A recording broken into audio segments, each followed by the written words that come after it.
So, did you end up playing Persona 5 Tactica, or are you still on the fence about it?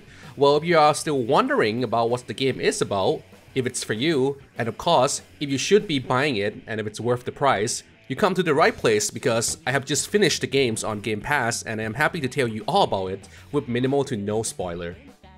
The story of Persona 5 Tactica takes place sometime between after the final boss fight of the original Persona 5 and the ending. The story begins on one snowy day as the game unites us with the Phantom Thief. And yes, there will be a lot of reference from Persona 5, so I suggest you play that game first if you haven't yet. However, you don't need to play the Royal version if you are not planning to play the Repent Your Heart DLC, as the story still will make sense just with the vanilla Persona 5. Anyway, as the group discussed their plan and future, the news interrupted them, reporting on the mysterious disappearance of a politician named Toshiro Kasukabe. As everyone listened carefully to the detail of the missing person, the TV then became distorted and LeBlanc began to shake violently. Once the tremble stopped, the Phantom Thief discovered that they have been transported into another metaverse-like world, and it is here that they will meet Irina, who will become the thief allies as they fight to overthrow the tyrant known as Marie and help the thief find their way homes. Well, look at you. Care to introduce yourself, party crasher? The name's Irina.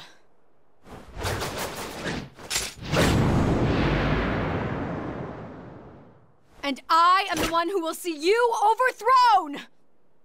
The story of the Persona 5 Tactica is mostly told with the popular visual novel style, using character art that will show up on the right and the left side of the screen, with the addition of illustration art and rendered cutscene when needed. With that said, this kind of storytelling is usually used to save costs in a mid to low budget game, and usually result in sacrifice and immersion. Persona 5 Tactica is no exception, but I can appreciate that the animation team does provide multiple expression and try to put a bit of animation into character to give some life to them. We shall meet again soon. If you are used to this kind of storytelling, this would be just another day at the office, but if you prefer a more complete visual experience like that of Persona 5, this could take time getting used to. Oh, and before I forget, the story is still filled with the joke carryover from Persona 5, which I'm sure will be a delight to many of you.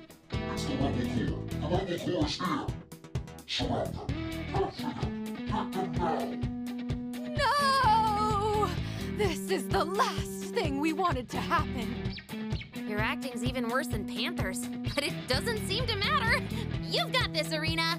Persona 5 Tactica featured a grid-based tactical combat experience that is familiar to SRPG players. However, it is designed to also appeal to non-SRPG fans. Many usual designs that only appeal to the SRPG fan are being modified or replaced with one that casual gamers could enjoy. Here, what it has to offer. Instead of selecting a unit and the grid you want to move to, Persona 5 Tactica let you move unit at will, like in the third-person games. The in-game animation is fast, snappy, and satisfying to watch. Check out this animation when I knock this guy off the high ground and my teammate comboed them in the air.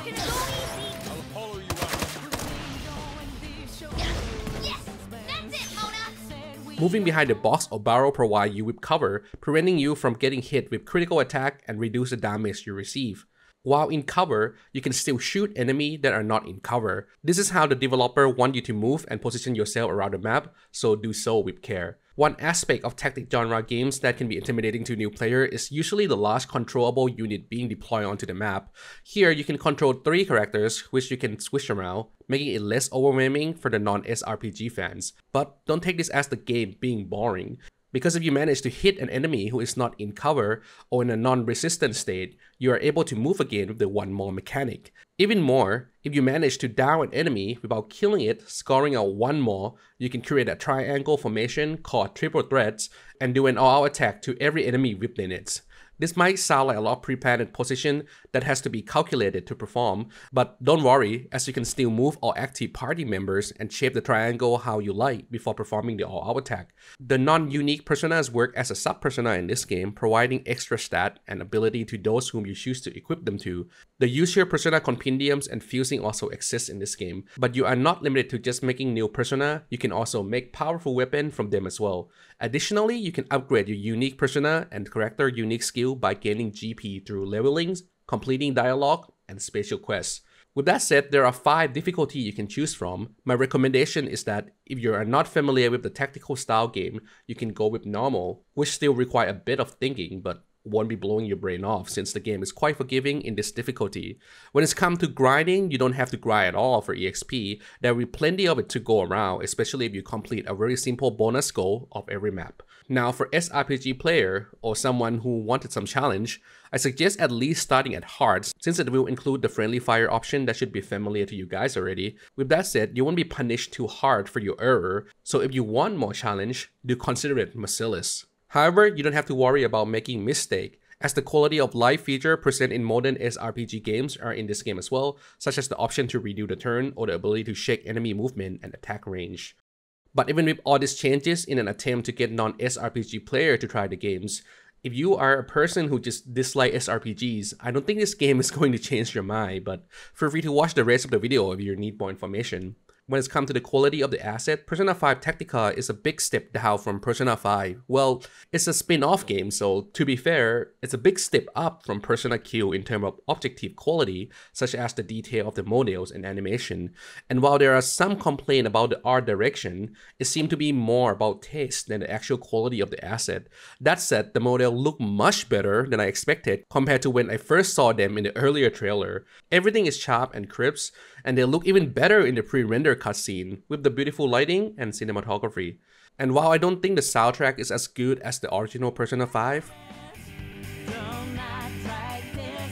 Good going, Arena! Nice cover! Quiet! Arena's attack kit! Keep pushing them! it's still pretty darn good. Persona 5 Tactica took me 28 hours to complete the base game on normal mode, but that was without doing all the side quests. With that said, I think if you play on a harder difficulty and try to complete all the side quests, you could likely clock in around 35 hours. When it comes to replayability and post-game value, Persona 5 Tactica offer a new Game Plus mode that carry over your Persona compendiums, money, and equipments. So, how do I feel about the game and would I recommend it? While there are a lot of things I like about the games, such as the attempt to streamline the tactical genre and the introduction of the two new characters of Toshiro and Irina, especially Toshiro, who I thought was a flop of a characters for the entire part of the First Kingdom, but damn, did they turn him around later, and he is now likely one of my favorite characters in the entire series.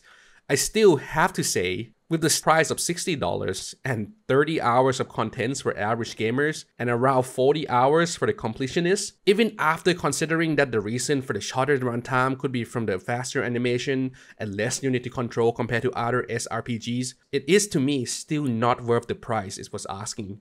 Some of you who might be familiar with my video showing my dislike of a tweet made a while back about the game being too expensive might be saying, I told you so, which is fine. But to be clear, I don't have a problem with people criticizing the price of a video games, but what I have a problem with is people criticizing the price of video game with close to no information, which at the time was the case. And no, just because the art style look cartoonish does not mean it should be cheaper, as long as other aspects of the game can compensate for it. Now, if you are a hardcore Persona fan, I guess you really have no choice but to buy this game to complete the collection. But if you are not serious, I suggest waiting for sale or playing it now on Game Pass for a much cheaper price. But don't forget that the Repent Your Heart DLC won't be included. And feel free to let us know if you're planning to play the game, or what do you think about the game if you have played it.